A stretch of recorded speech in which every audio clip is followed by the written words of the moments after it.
ಓಂ ಶಾಂತಿ. ಇದು ವಿಚಾರ ಆಗಿದೆ ಮನಸ್ಸು ಹಾಗೂ ಯೋಗ.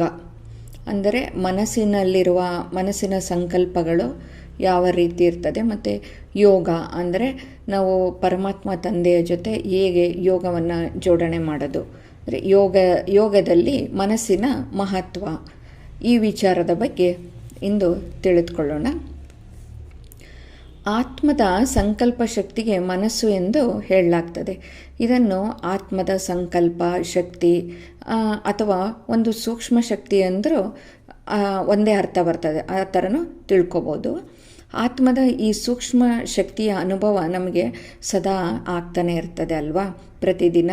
ಏಕೆಂದರೆ ಸದಾ ನಮ್ಮ ಅಂತರಂಗದಲ್ಲಿ ಅಂದರೆ ನಮ್ಮ ಮನಸ್ಸಿನಲ್ಲಿ ಹೊಸ ಹೊಸ ಸಂಕಲ್ಪ ಅಥವಾ ವಿಚಾರಗಳು ಯಾವಾಗಲೂ ಉತ್ಪನ್ನ ಆಗ್ತಾನೆ ಇರ್ತದೆ, ಬರ್ತಾನೆ ಇರ್ತವೆ.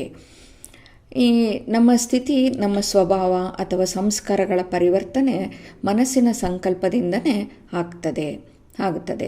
ಹೇಗೆ ಈ ಶರೀರದ ಉಸಿರಾಟ ಹೇಗೆ ನಾವು ಹುಟ್ಟಿನಿಂದ ಹಿಡಿದು ಸಾಯೋವರೆಗೂ ನಡೆಯುತ್ತಾನೆ ಇರ್ತದೆ, ಅಂದರೆ ಈ ಶರೀರ ಬಿಡೋವರೆಗೂ ನಡೆಯುತ್ತದೆ ಅಲ್ವಾ.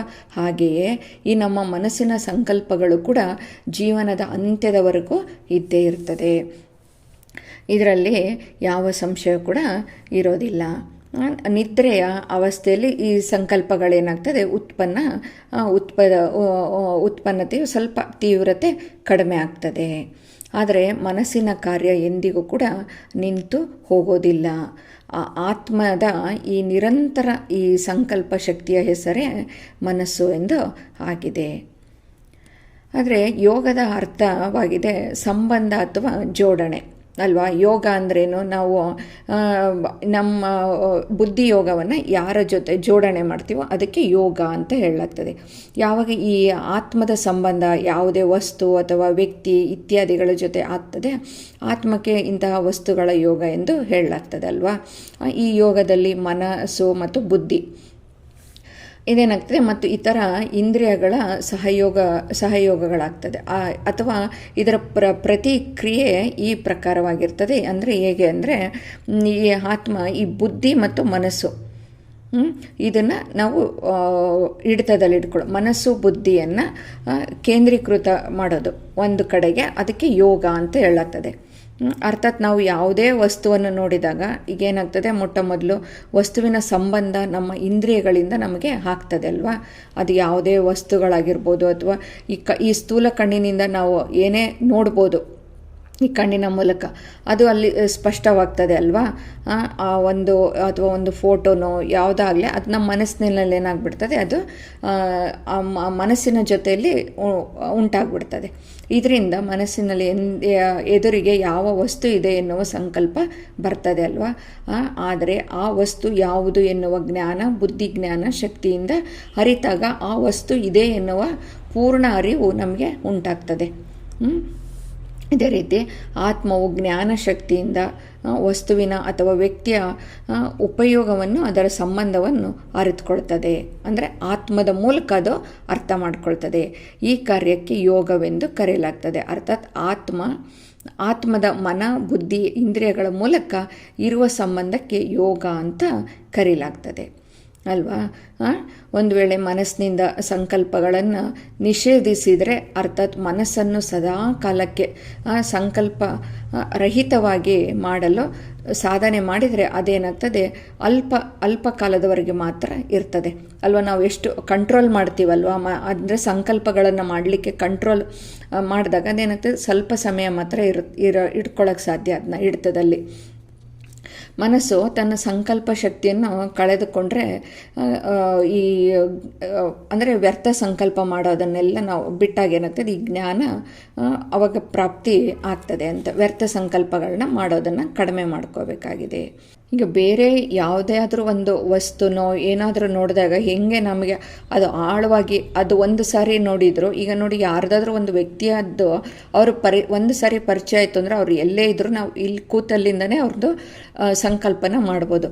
ಅದೇ ರೀತಿ ನಾವು ಏನಾಗಬೇಕು, ಈಗ ನಮ್ಮ ಮನಸ್ಸಿನಲ್ಲಿ ಈ ಈಶ್ವರೀಯ ಜ್ಞಾನ, ಈ ಪರಮಾತ್ಮನ ಜ್ಞಾನ ಏನಾಗಿದೆ, ಈ ಜ್ಞಾನದ ಬಗ್ಗೆ ನಾವು ಆಳವಾಗಿ ವಿಚಾರದಲ್ಲಿ ತೊಡಗಿದರೆ ನಮಗೆ ಈ ಬಾಹ್ಯ ಪ್ರಪಂಚದ ಅಂದರೆ ಈಗೇನು ನಮಗೆ ಈ ಲೌಕಿಕದ ಪ್ರಪಂಚದ ಪ್ರಭಾವ ನಮ್ಮ ಮೇಲೆ ಏನಾಗ್ತದೆ, ಅದು ಆಗಲಿಕ್ಕೆ ಸಾಧ್ಯ ಇಲ್ಲ. ಅದರ ಪ್ರಭಾವ ನಮ್ಮ ಮೇಲೆ ಆಗಲಿಕ್ಕೆ ಸಾಧ್ಯ ಆಗಲ್ಲ. ಏಕೆಂದರೆ ಇದು ಏನಾಗಿದೆ, ನಮಗೆ ನಾವು ಇದರಲ್ಲಿ ಆಳವಾಗಿ ಚಿಂತನೆ ಮಾಡ್ತಾ ಹೋಗಬೇಕು. ಈಗ ಆವಾಗ ಏನಾಗ್ತದೆ, ನಮ್ಮಲ್ಲಿ ವ್ಯರ್ಥ ಸಂಕಲ್ಪಗಳು ಎಲ್ಲ ಕಡಿಮೆ ಆಗ್ತದೆ. ಯಾಕಂದರೆ ಈ ಕಾರಣ ಏನಪ್ಪ ಅಂದರೆ, ಆತ್ಮದ ಸಂಬಂಧ ಮನಸ್ಸಿನ ವಿನಃ ಯಾವುದೇ ವಸ್ತುವಿನ ಜೊತೆಯಲ್ಲಿ ಯೋಗವಿಡಲಿಕ್ಕೆ ಸಾಧ್ಯ ಇಲ್ಲ. ಆದ್ದರಿಂದ ಯೋಗಕ್ಕಾಗಿ ಮನಸ್ಸಿನ ಅವಶ್ಯಕತೆ ಅಪರಿಮಿತವಾಗಿದೆ ಅಂತ ಇಲ್ಲಿ ಹೇಳ್ತಾ ಇದ್ದಾರೆ ಬಾಬಾ. ನೋಡಿ, ಕರ್ಮ ಮಾಡುತ್ತಿದ್ರೂ ಮನಸ್ಸಿನಲ್ಲಿ ಒಂದಲ್ಲ ಒಂದು ವಿಚಾರ ನಡೀತಲೇ ಇರ್ತದೆ ಅಲ್ವಾ. ನೀವು ಏನೇ ಕರ್ಮ ಮಾಡ್ತೀರಿ, ಮನಸ್ಸಂತೂ ಯಾವತ್ತೂ ಅದು ಸುಮ್ಮನೆ ಹಾಗೆ ಖಾಲಿ ಅಂತೂ ಇರೋಲ್ಲ. ಮಾಡುವ ವಿಚಾರಗಳೇನಾಗ್ತದೆ, ವ್ಯಕ್ತಿಯ ಬಗ್ಗೆ, ವಸ್ತುಗಳ ಬಗ್ಗೆ ಇರ್ಬೋದು. ಆ ವಸ್ತು ವ್ಯಕ್ತಿ ಎದುರಿನಲ್ಲಿ ಇಲ್ಲದೆ ಹೋದರೂ ಸಹ ಏನಾಗ್ತದೆ, ಅದರ ಬಗ್ಗೆ ವಿಚಾರಗಳಂತೂ ನಡೀತಲೇ ಇರ್ತದೆ. ಈ ಬುದ್ಧಿ ಮೂಲಕ ಏನಾಗ್ತಿದೆ, ವ್ಯಕ್ತಿತ್ವ ಅಥವಾ ವಸ್ತುವಿನ ಬಗ್ಗೆ ವಿಚಾರ ಮಾಡ್ತಿರ್ತಾರೆ. ಅರ್ಥಾತ್ ಮನಸ್ಸು ಎಂದೂ ಏನು ಕ್ರಿಯೆ ಇಲ್ದಲೇ ಇರಲಿಕ್ಕೆ ಸಾಧ್ಯನೇ ಇಲ್ಲ ಅಂತ ಇಲ್ಲಿ ಹೇಳ್ತಾ ಇದ್ದಾರೆ ಬಾಬಾ. ಮತ್ತು ನಾವು ಯಾವುದೇ ವಸ್ತುವಿನ ಜೊತೆಯಲ್ಲಿ ಅಥವಾ ಸಂಬಂಧವನ್ನು ಇಟ್ಟಾಗ ಏನಾಗ್ತದೆ, ಸ್ವಾಭಾವಿಕವಾಗಿ ಆ ವಸ್ತುವಿನ ಗುಣ, ಶಕ್ತಿ ಮತ್ತು ಸ್ವಭಾವ ನಮ್ಮ ಮೇಲೂ ಕೂಡ ಪ್ರಭಾವ ಬೀರ್ತದೆ ಅಲ್ವಾ. ಅದಕ್ಕೆ ಯಾವಾಗಲೂ ಒಂದು ವೇಳೆ ನೋಡಿ, ಯಾವುದೇ ವ್ಯಕ್ತಿಯು ದೇವತೆಗಳಾದಂತಹ ರಾಮ ಅಥವಾ ಕೃಷ್ಣ ಮುಂತಾದವರ ಬಗ್ಗೆ ವಿಚಾರ ಮಾಡುತ್ತಿದ್ದರೆ ಏನಾಗ್ತದೆ, ಅವನ ವಿಚಾರದಂತೆ ಆಚಾರವು ತಾನಾಗಿ ಪರಿವರ್ತನೆ ಹೊಂದುತ್ತದೆ ಅಲ್ವಾ. ಈಗ ದೈವಿ ಗುಣಗಳನ್ನ ನಾವು ಧಾರಣೆ ಮಾಡ್ಕೊಳ್ತಾ, ದೈವತ್ವವನ್ನು ಧಾರಣೆ ಮಾಡ್ಕೊಳ್ತಾ ಹೋದರೆ ನಮ್ಮ ಗುಣಗಳು ಕೂಡ ಪರಿವರ್ತನೆ ಆಗ್ತಾ ಹೋಗ್ತದೆ. ಅದೇ ರೀತಿ ದೇವತೆಗಳಂತೆ ಅವನಲ್ಲಿ ಸಾತ್ವಿಕತೆ ಏನಾಗ್ತದೆ, ಬರ್ತಾ ಹೋಗ್ತದೆ, ಪರಿವರ್ತನೆ ಆಗ್ತಾ ಹೋಗ್ತದೆ. ಆದ್ದರಿಂದ ನಾವು ಯಾವಾಗಲೂ ಸರ್ವಶ್ರೇಷ್ಠನಾಗಿ ಮಾಡುವಂಥ ಅವರ ಜೊತೆಯಲ್ಲಿ ಸಂಬಂಧವನ್ನು ಬೆಳೆಸೋದು ಅವಶ್ಯಕವಾಗಿದೆ ಅಂತ ಹೇಳ್ತಾ ಇದ್ದಾರೆ. ಅಂದರೆ ಸರ್ವಶ್ರೇಷ್ಠ ಯಾರಾಗಿದ್ದಾರೆ, ಕೇವಲ ಪರಮಪಿತ ಪರಮಾತ್ಮ ಒಬ್ಬರೇ ಆಗಿದ್ದಾರಲ್ವಾ. ಆದ್ದರಿಂದ ಅವರ ಜೊತೆಯಲ್ಲಿ ಬುದ್ಧಿಯೇ ಇಡುವುದು ಕೂಡ ಅವಶ್ಯವಾಗಿದೆ. ಆದರೆ ಪರಮಾತ್ಮನು ಸ್ಥೂಲ ವಸ್ತುವಲ್ಲ. ಅವನು ಪರಮಾತ್ಮ ತಂದೆ ಏನಾಗಿದ್ದಾರೆ, ಅವರು ಸೂಕ್ಷ್ಮಾತಿ ಸೂಕ್ಷ್ಮ ಜ್ಯೋತಿ ಬಿಂದು ಆಗಿದ್ದಾರೆ. ಆದ್ದರಿಂದ ಈ ಸ್ಥೂಲ ಇಂದ್ರಿಯಗಳಿಂದ ಪರಮಾತ್ಮನೊಡನೆ ಸಂಬಂಧ ಬೆಳೆಸಲಿಕ್ಕೆ ಸಾಧ್ಯ ಇಲ್ಲ. ಯಾವ ರೀತಿ ಈ ನಾವು ಕಣ್ಣುಗಳನ್ನು ತೆರೆದಾಗ ಯಾವುದೇ ವಸ್ತುವನ್ನು, ವ್ಯಕ್ತಿಯನ್ನು ಪ್ರತ್ಯಕ್ಷವಾಗಿ ನೋಡದೇ ಇದ್ದರೂ ಸಹ ಅವರ ಪರಿಚಯ ಸ್ಮೃತಿಯಿಂದ ಅವರ ಬಗ್ಗೆ ವಿಚಾರ ಮಾಡ್ತೀವೋ, ಹಾಗೆಯೇ ಪರಮಾತ್ಮನ ಸತ್ಯ ಪರಿಚಯವನ್ನು ಅರಿತು ಬುದ್ಧಿಯಿಂದ ಪರಮಾತ್ಮನನ್ನು ನೆನಪು ಮಾಡಬೇಕಾಗಿದೆ ಅಲ್ವಾ. ಪರಮಾತ್ಮನ ಈ ಸತ್ಯವಾದ ಪರಿಚಯವನ್ನು ಅರಿತುಕೊಂಡು ನಮ್ಮ ಬುದ್ಧಿಯನ್ನು, ನಮ್ಮ ಮನಸ್ಸು ಬುದ್ಧಿಯನ್ನು ಪರಮಾತ್ಮನ ಜೊತೆ ಜೋಡಿಸಬೇಕಾಗಿದೆ, ಪರಮಾತ್ಮನನ್ನು ನೆನಪು ಮಾಡಬೇಕಾಗಿದೆ. ಇಲ್ಲಿ ನೋಡಿ ಹೇಗೆ ನಮಗೆ ಯಾವುದೇ ವ್ಯಕ್ತಿ ದೂರವಿದ್ದರೂ ಸಹ ಅವರ ಚಿತ್ರವು ನಮ್ಮ ಬುದ್ಧಿ ಮೂಲಕ ತಿಳ್ಕೊಂಡು ಮನಸ್ಸಿನಲ್ಲಿ ತಂದುಕೊಳ್ತೇವಲ್ವಾ. ಅದೇ ರೀತಿ ನಾವು ಪರಮಾತ್ಮನ ನಿಜ ರೂಪವಾದ ನಿಜ ಪರಿಚಯವನ್ನು ಅರಿತು ಆ ರೂಪವನ್ನು ಬುದ್ಧಿಯಲ್ಲಿಟ್ಟುಕೊಂಡು ಆ ರೂಪದ ಜೊತೆಯಲ್ಲಿ ನಮ್ಮ ಸಂಕಲ್ಪಗಳನ್ನು ಬೆಳೆಸುತ್ತಾ ಹೋಗಬೇಕು ಅಲ್ವಾ. ತಂದೆ ಹೇಗಿದ್ದಾರೆ, ಬಿಂದು ಸ್ವರೂಪ ಆಗಿದ್ದಾರೆ, ಜ್ಯೋತಿರ್ಬಿಂದು ಸ್ವರೂಪ ಆಗಿದ್ದಾರೆ. ಆ ರೂಪವನ್ನು ನಮ್ಮ ಕಣ್ಣಿಗೆ ವ್ಯಕ್ತವಾಗಿ ಕಾಣದೇ ಹೋದರೂ ಸಹ ಅವರ ಸ್ವರೂಪ ಸಂತ್ಯ ಪರಿಚಯವಿರುವ ಕಾರಣ ನಮ್ಮ ಮನಸ್ಸು ಮತ್ತು ಬುದ್ಧಿ ಕಣ್ಣಿಗೆ ಕಾಣದಿದ್ದರೂ ಸಹ ಆ ಪರಿಚಯದಿಂದ ಅವರ ಜೊತೆಯಲ್ಲಿ ನಾವು ಸಂಬಂಧ ಉಂಟಾಗುತ್ತದೆ ಅಲ್ವಾ. ಕಣ್ಣು ತೆರೆದರೂ ಸಹ ಕಣ್ಣಿಗೆ ಮುಂದಿರುವ ವಸ್ತು ಕಾಣದೆ ಮನದಲ್ಲಿ ನಡೆಯುವ ವಿಚಾರಕ್ಕೆ ತಕ್ಕಂತೆ ದೃಶ್ಯಗಳು ಕಾಣ್ತವೆ. ನಮ್ಮ ಮನಸ್ಸು ಪರಮಾತ್ಮನ ಗುಣಗಳಲ್ಲಿ ತೊಡಗಿಸಿದರೆ, ಅಂದರೆ ಅರ್ಥಾತ್ ಪರಮಾತ್ಮನ ಗುಣಗಳ ಬಗ್ಗೆ ಬಹು ಸಮಯ ಮನನ ಚಿಂತನೆ ಮಾಡುತ್ತಾ ಇದ್ದರೆ ಏನಾಗ್ತದೆ, ಆ ಸಂಬಂಧದಲ್ಲಿ ನಮ್ಮ ಮನಸ್ಸು ಏಕಾಗ್ರವಾಗಿರ್ತದೆ ಅಲ್ವಾ. ಯಾವಾಗಲೂ ನಾವು ಪರಮಾತ್ಮನ ತಂದೆಯ ಬಗ್ಗೆನೇ ಚಿಂತನೆ ಮಾಡ್ತಾ ಇರಬೇಕು. ಅವರ ಗುಣಗಳನ್ನು ನಾವು ಗಾಯನ ಮಾಡ್ತಾ ಇರಬೇಕು. ಅವಾಗ ಏನಾಗ್ತದೆ, ನಮ್ಮ ಮನಸ್ಸು ಏಕಾಗ್ರವಾಗ್ತದೆ. ಅರ್ಥಾತ್ ಪರಮಾತ್ಮನ ಜೊತೆಯಲ್ಲಿ ಯೋಗವನ್ನು ಇಟ್ಟರೆ, ಅಂದರೆ ನಮ್ಮಲ್ಲಿ ಪರಮಾತ್ಮನ ಗುಣ ಶಕ್ತಿಗಳು ಸ್ವಾಭಾವಿಕವಾಗಿ ಏನಾಗ್ತವೆ, ಬರ್ತಾ ಹೋಗ್ತವೆ. ಆವಾಗ ಪರಮಾತ್ಮನ ಗುಣಗಳನ್ನ ಯಾವಾಗಲೂ ನಮ್ಮಲ್ಲಿ ಮನನ ಮಾಡ್ತಾ ಇರಬೇಕು. ಹೇಗೆ ಪರಮಾತ್ಮನ ನೋಡಿ ಜ್ಞಾನ ಸಾಗರ ಆಗಿದ್ದಾರಲ್ವ, ಪರಮಾತ್ಮ ಜ್ಞಾನ ಸಾಗರ ಆಗಿದ್ದಾರೆ. ಹಾಗೆ ನಾವು ಏನಾಗ್ತೀವಿ, ಜ್ಞಾನ ಸ್ವರೂಪರ ಆಗ್ತಾ ಹೋಗ್ತೀವಿ. ಪರಮಾತ್ಮನ ಶಾಂತಿಯ ಸಾಗರ, ಪವಿತ್ರತೆಯ ಸಾಗರ, ಸ್ನೇಹದ ಸಾಗರ ಆಗಿದ್ದಾರಲ್ವ.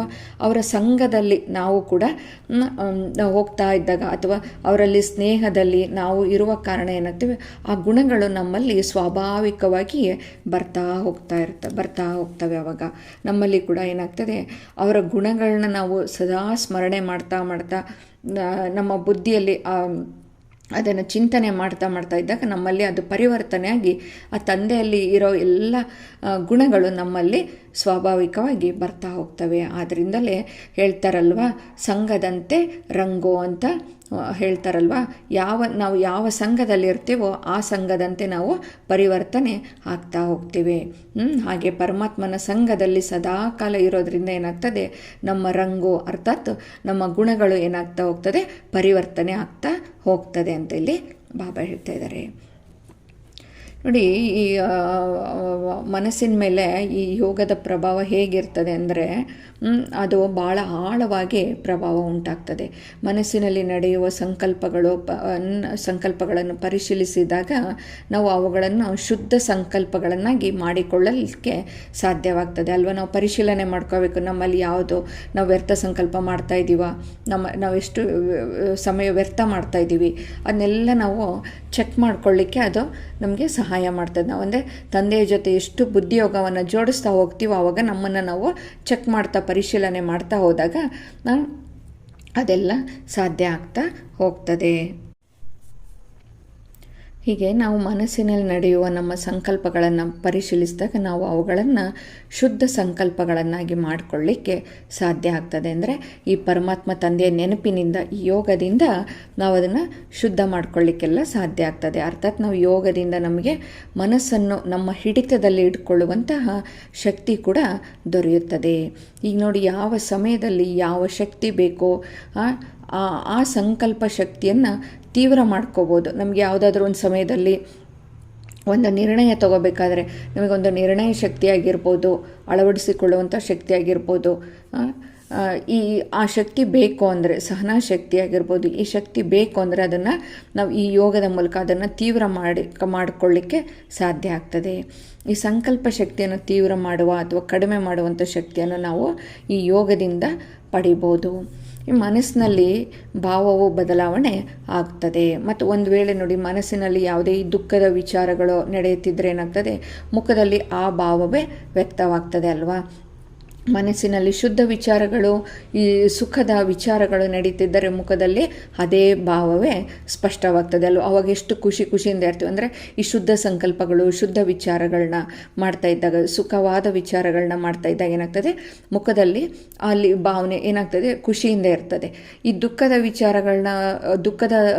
ವಿಚಾರಗಳು ನಮ್ಮ ಸಂಕಲ್ಪಗಳು ನಡೀತಾ ಇದ್ದರೆ ಏನಾಗ್ತದೆ, ಅಲ್ಲಿ ಮುಖದಲ್ಲಿ ಅಲ್ಲಿ ಗೊತ್ತಾಗ್ಬಿಡ್ತದೆ, ಭಾವನೆ ಅಲ್ಲಿ ಚೇಂಜಸ್ ಇರ್ತದೆ ಅಲ್ವಾ. ಅದಕ್ಕೆ ಒಂದು ನಾಡ್ನುಡಿ ಇದೆ ಅಲ್ವಾ, ಏನಂತ ಹೇಳ್ತಾರೆ, ಮುಖವೇ ಮನಸ್ಸಿನ ಕನ್ನಡಿ ಎಂದು ಅಲ್ವಾ. ಪ್ರತಿಯೊಬ್ಬ ವ್ಯಕ್ತಿಯ ಮನಸ್ಸಿನ ಭಾವವನ್ನು ಅರಿತುಕೊಳ್ಬೇಕಾದ್ರೆ ಅವನ ಮುಖವನ್ನು ನೋಡಿಯೇ ಅರಿತುಕೋಬೋದಲ್ವಾ. ಒಂದೊಂದು ಸಾರಿ ಅವ್ರ ಮುಖದಲ್ಲಿ ಆಗಿರೋ ಚೇಂಜಸ್ ನೋಡಿ, ಇಲ್ಲ ಅವ್ರ ಮುಖವನ್ನು ನೋಡಿ, ಇವ್ರು ಯಾಕೋ ತುಂಬ ಸೈಲೆಂಟ್ ಇದ್ದಾರೆ, ಅವ್ರು ಏನೋ ಪ್ರಾಬ್ಲಮ್ ಆಗಿರ್ಬೋದು, ತುಂಬ ಸಪ್ಪೆ ಇದ್ದಾರೆ ಅಂತ ಗೊತ್ತಾಗ್ತದೆ ಅಲ್ವಾ.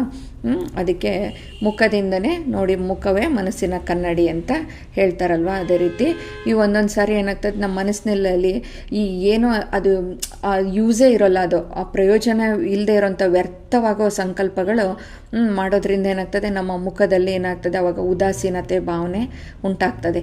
ಅಲ್ಲಿ ಒಂಥರ ನಮಗೆ ಏನಾಗ್ತದೆ, ಅಲ್ಲಿ ಯಾವುದ್ರಲ್ಲೂ ಆಸಕ್ತಿ ಇರಲ್ಲ, ಆ ಥರ ಭಾವನೆಗಳು ಬರ್ತದೆ ಅಂತ ಹೇಳ್ತಾರೆ.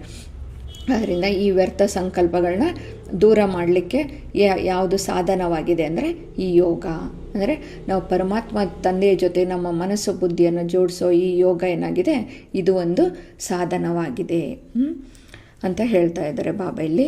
ಯಾವಾಗ ನಾವು ಯೋಗದಲ್ಲಿ ಕುಳಿತು ಪರಮಾತ್ಮನ ವಿಷಯದಲ್ಲಿ ಈ ಸಂಕಲ್ಪವನ್ನು ನಡೆಸ್ತೇವೆ, ಆಗ ಆ ಸಂಕಲ್ಪದ ಪ್ರಭಾವ ನಮ್ಮ ಮನಸ್ಸಿನ ಮೇಲೆ ಉಂಟಾಗ್ತಾ ಹೋಗ್ತದೆ. ಅವಾಗೇನಾಗ್ತದೆ, ನಮ್ಮ ಹಳೆಯ ಸಂಸ್ಕಾರ ಮತ್ತು ಸಂಕಲ್ಪಗಳು ಹೊರಟೋಗ್ತವೆ. ಅಂದರೆ ನಾವು ಪರಮಾತ್ಮ ತಂದೆಯನ್ನು ಎಷ್ಟು ವಿಚಾರ ಸಾಗರ ಮಂಥನ ಮಾಡ್ತಾ ಹೋಗ್ತೀವೋ, ಆಗ ನಮ್ಮ ಹಳೆಯ ಸಂಸ್ಕಾರ, ಹಳೆಯ ಸ್ವಭಾವಗಳು ಎಲ್ಲ ಏನಾಗ್ತದೆ, ಅದು ತಾನಾಗ್ತಾನೆ ಎಲ್ಲ ಹೊರಟು ಹೋಗ್ತದೆ ಅಲ್ವಾ.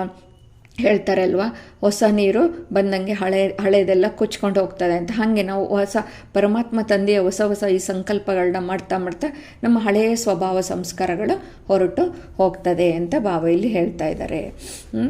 ಅದಕ್ಕೆ ಈಗ ನಾವು ಒಂದು ಉದಾಹರಣೆಯನ್ನು ಕೊಡ್ಬೋದು. ಹೇಗೆ ನಾವು ಈ ಮಾವಿನ ಮರವನ್ನು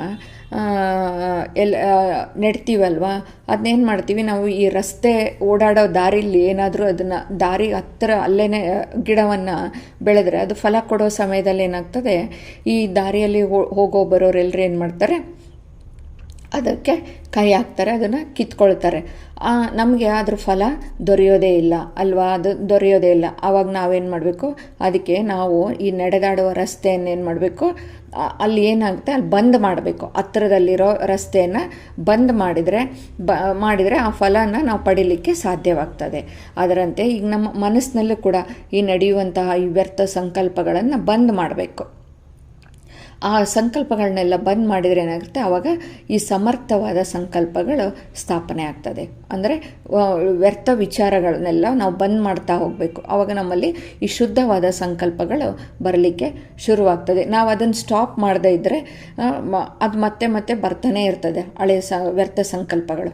ಅದಕ್ಕೋಸ್ಕರ ಅದಕ್ಕೆ ನಾವು ಬ್ರೇಕ್ ಹಾಕಬೇಕು. ಅಂದರೆ ಅದು ಸಾಧ್ಯ ಇರೋದು ನಾವು ಪರಮಾತ್ಮನ ಈ ತಂದೆಯ ನೆನಪಿನಿಂದ, ತಂದೆಯ ಅವರಲ್ಲಿರುವ ಆ ಶಕ್ತಿಗಳ ಗುಣಗಳ ಗಾಯನ ಮಾಡೋದ್ರಿಂದ ಆ ಸಂಕಲ್ಪಗಳು ಅವಾಗೇನಾಗ್ತದೆ, ವ್ಯರ್ಥ ಸಂಕಲ್ಪಗಳು ಬಂದಾಗ್ತದೆ. ವ್ಯರ್ಥ ಸಂಕಲ್ಪಗಳನ್ನ ಅವಾಗ ನಾವು ಸಮರ್ಥ ಸಂಕಲ್ಪಗಳ ಸ್ಥಾಪನೆ ಪಾಲನೆ ಮಾಡಿದಾಗ ಏನಾಗ್ತದೆ, ನಾವು ಸಮರ್ಥ ಸಂಕಲ್ಪಗಳಿಂದ ಶ್ರೇಷ್ಠ ಪ್ರಾಪ್ತಿಯನ್ನು ಪಡೀಲಿಕ್ಕೆ ಸಾಧ್ಯವಾಗ್ತದೆ. ಈ ರೀತಿಯಾಗಿ ನಾವು ಯೋಗದಿಂದ ಸಂಕಲ್ಪಗಳನ್ನು ಪರಿವರ್ತನೆ ಮಾಡಲಿಕ್ಕೆ ಸಾಧ್ಯ ಆಗ್ತದೆ.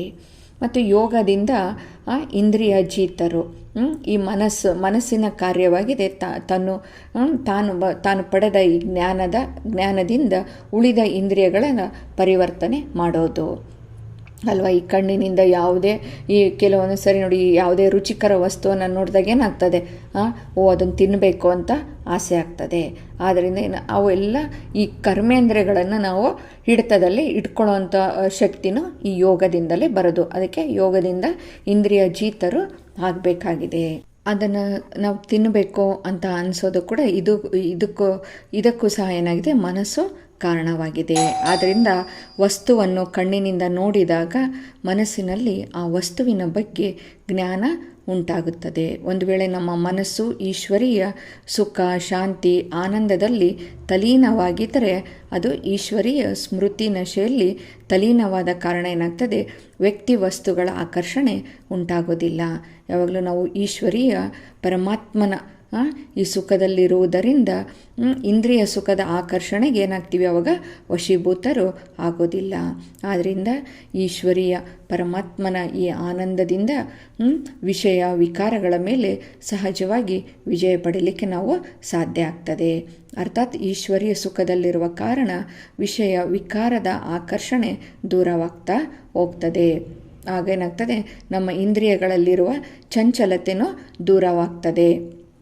ಕರ್ಮೇಂದ್ರಿಯಗಳಲ್ಲಿರುವ ಚಂಚಲತೆ ಕೂಡ ದೂರವಾಗ್ತಾ ಹೋಗ್ತದೆ. ಅವಾಗ ಏನಾಗೋದು, ಈಶ್ವರೀಯ ಆನಂದದಿಂದ ಅಥವಾ ಯೋಗದಿಂದ ಪರಮಾತ್ಮನಲ್ಲಿ ಈ ಬುದ್ಧಿ ಯೋಗವನ್ನು ಜೋಡಿಸೋದ್ರಿಂದ ಏನಾಗ್ತದೆ, ಇಂದ್ರಿಯ ಜೀತರಾಗಿ ಅತೀಂದ್ರಿಯ ಸುಖದ ಅನುಭವವನ್ನು ಪ್ರಾಪ್ತಿ ಮಾಡಿಕೊಳ್ಳಿಕ್ಕೆ ಸಾಧ್ಯ ಆಗ್ತದೆ ಅಂತ ಇಲ್ಲಿ ಬಾಬಾ ತಿಳಿಸ್ಕೊಡ್ತಾ ಇದ್ದಾರೆ.